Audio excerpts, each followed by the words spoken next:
Hello everyone, I'm Jesus Alvarado. I will present the work titled Synthesis, Characterization and Study of the Interaction of Copper Metronidazole with Human Serum Albumin using Fluorescence and Computational Techniques. This work is carried out with Breno, Pani Espósito, Atahualpa Carmo Braga, and Ana Cecilia Valderrama Negro. Metronidazole is an organic heterocycle. It's a member of 5-nitrimidazole class of drugs, sensitizes efficiently hypoxic cells to gamma radiation-induced damage. However, it shows toxicity in the clinical doses required for radiation therapy of cancer cells. This compound presents toxicity in Giardia duodenalis, Trichomonas vaginalis, and others. However, there are already reports of antimicrobial resistance in Helicobacter pylori. Copper metronidazole complex is a dinuclear metallodrug formed by 4 acetate bridges coordinating copper atoms in equatorial position and 2 metronidazole molecules in axial position through nitrogen 3. The synthesis reported by Galvan et al. Was replicated. Elemental analyzer, alpha broker FTIR, and other equipment were employed. For in silico tools, we use the databases CCDC and Protein Data Bank.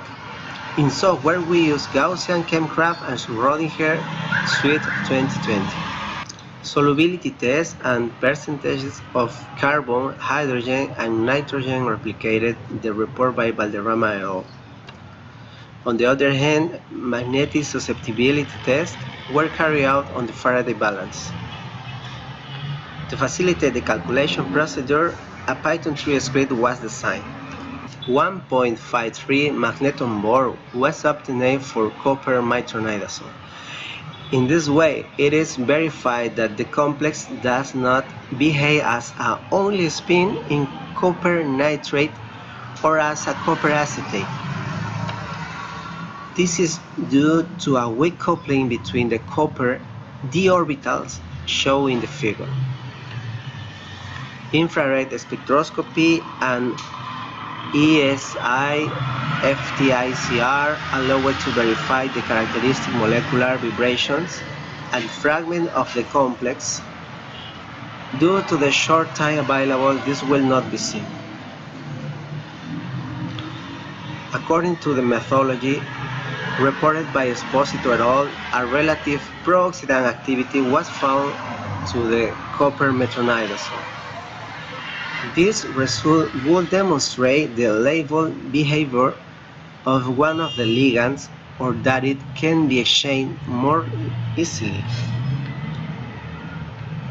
In this way, the complex could partially catalyze the oxidation of dihydrorhodamine without reaching the pro-oxidant activity of copper nitrate or acetate. The fluorescence quenching of human seric albuminate by copper complex allow us to identify the influence of the complex and the residue of tryptophan 2,1,4. Thus, we can calculate the Stern-Bolmer constant and estimate thermodynamic parameters using the Van Hoff equation.